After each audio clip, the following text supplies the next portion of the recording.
स्वागत है आपका self study with Kiran Yadav 82 के यूट्यूब चैनल पर। आज इस वीडियो में हम जनरल हिंदी का सिलेबस जो है वो देखने वाले हैं। जनरल हिंदी जो सभी के लिए कंपलसरी है, जनरल इंग्लिश और जनरल हिंदी जो है वो सभी के लिए कंपलसरी है। तो इस वीडियो में हम जनरल हिंदी का सिलेबस जो है वो देखने वाले हैं। तो इसमें आपको क्या पढ़ना है, ये सिलेबस जो है सभी के लिए सेम ही रहेगा। ठीक है, 10 मार्क्स के आपको जनरल हिंदी जो है पेपर में आएगी और 10 नंबर की आपको जनरल इंग्लिश आएगी सभी को। और ठीक है, चलिए हम बात करते हैं जनरल हिंदी की।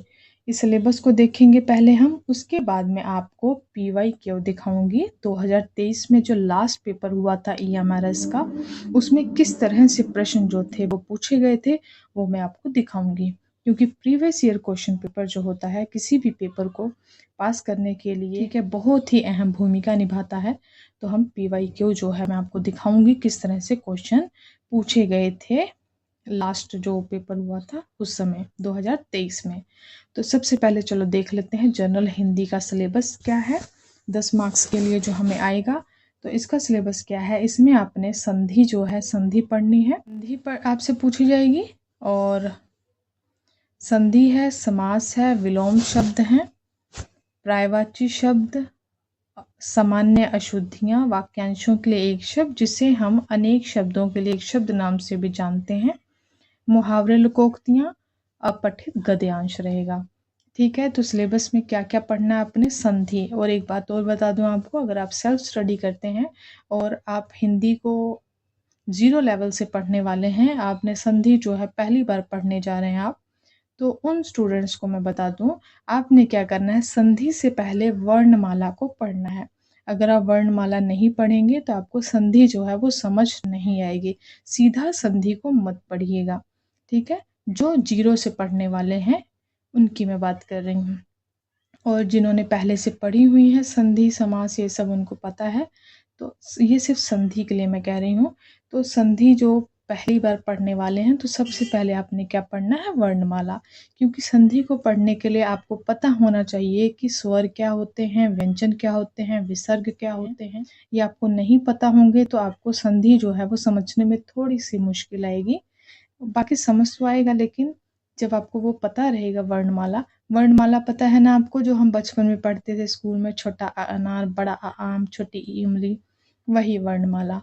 वही वर्णमाला जो है अभी हमने उसको, तब तो हम थोड़े से छोटे लेवल का पढ़ते थे, अभी थोड़ा सा उसका लेवल बढ़ा के पढ़ना है आपको। स्वर क्या होते हैं, व्यंजन क्या होते हैं, ये सब आपको पता होना चाहिए। ठीक है, तो सबसे पहले संधि को पढ़ने के लिए आपने क्या पढ़ना है, वर्णमाला, ये मैंने बता दिया। बाकी जो है सिर्फ पढ़ने वाले ये 2 मुश्किल हैं, बस मुश्किल बस यही संधि और समास ही है। बाकी जो है ये सब, ये आपके ऊपर है, आप इसको जितना भी पढ़ेंगे इन सबको उतना ही जो है ये आपको आसान लगते जाएंगे। ठीक है, ये पूरी तरह से आपकी प्रैक्टिस पर आधारित रहेंगे। बाकी के जितने भी पार्ट हैं इसके, संधि और समास बस मुश्किल है। विलोम शब्द जो है जितना पढ़ेंगे उतना आप आता जाएगा आपको। पर्यायवाची शब्द जितने पढ़ेंगे उतने आपको आएंगे। ठीक है, उतने ही आसान लगते जाएंगे। तो चलिए अब मैं आपको PYQ दिखाती हूँ किस तरह से प्रश्न जो है वो पूछे गए थे 2023 में। ठीक है, अभी ये आपने सिलेबस देख लिया ना, इसको याद रखिएगा क्या क्या है, संधि है, समास है, विलोम शब्द है, पर्यायवाची शब्द है, सामान्य शुद्धियां हैं, वाक्यांशों के लिए एक शब्द है, मुहावरे, लोकोक्तियां और पठित गद्यांश। ठीक है, ये सिलेबस है। चलो अब मैं आपको PYQ दिखाती हूँ, चलते हैं PYQ पर।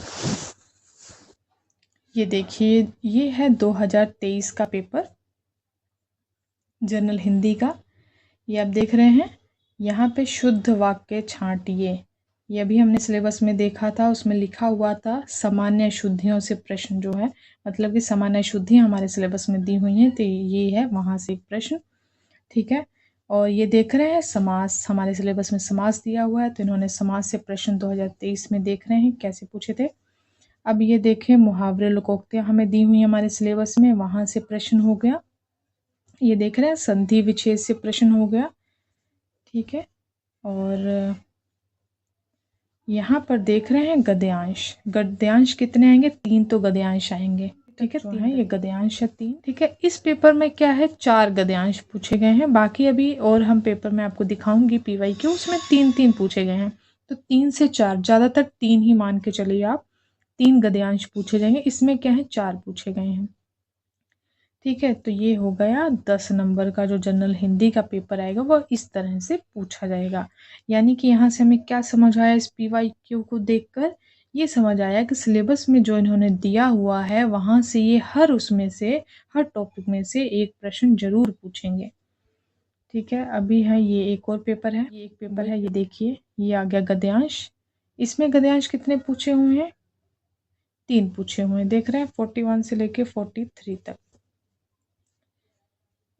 43 तक ये गद्यांश से प्रश्न है 3। उसके बाद ये देख रहे हैं अशुद्ध शब्द, ये हमने सिलेबस में देखा था अशुद्ध शब्द से हैं। फिर ये देख रहे हैं असंगत शब्द चुनिए, ये समास से है। ठीक है, संधि और समास हमें सिलेबस में बताया हुआ है। अब यहाँ देखिए ये भी अशुद्ध वाक्य है और ये स्वर संधि वाला शब्द, ये संधि से एक प्रश्न आ गया। यहाँ पर ये पर्यायवाची से एक प्रश्न आ गया है और ये विलोमार्थी शब्द से एक प्रश्न आ गया है और ये रहा अनेक शब्दों के लिए एक शब्द से।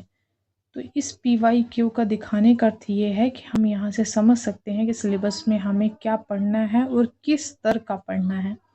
ठीक है, तो PYQ बहुत ही अहम भूमिका निभाते हैं जब हम किसी पेपर की तैयारी करते हैं। उसमें ये हमें बताते हैं कि हमें वो किस तरह से प्रश्न पूछेंगे और हमारी तैयारी क्या है, किस तरह की होनी चाहिए।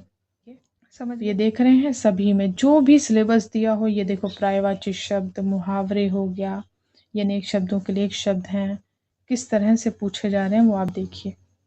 ये समास से हो गया, तो आपको कुछ भी नहीं छोड़ना है, सभी पढ़ना है। सिलेबस में जो भी दिया है संधि, समास, विलोमार्थी, पर्यायवाची वो सब पढ़ना है। इस वीडियो में इतना ही। उम्मीद करती हूँ आप समझ गए होंगे सिलेबस और PYQ दिखाने का मेरा क्या उद्देश्य है, वो आप समझ गए होंगे कि आप ताकि समझ जाओ कि किस तरह के प्रश्न जो हैं पूछे जाएंगे और हमें तैयारी कैसे करनी है। ठीक है, इस वीडियो में इतना ही। Thank you.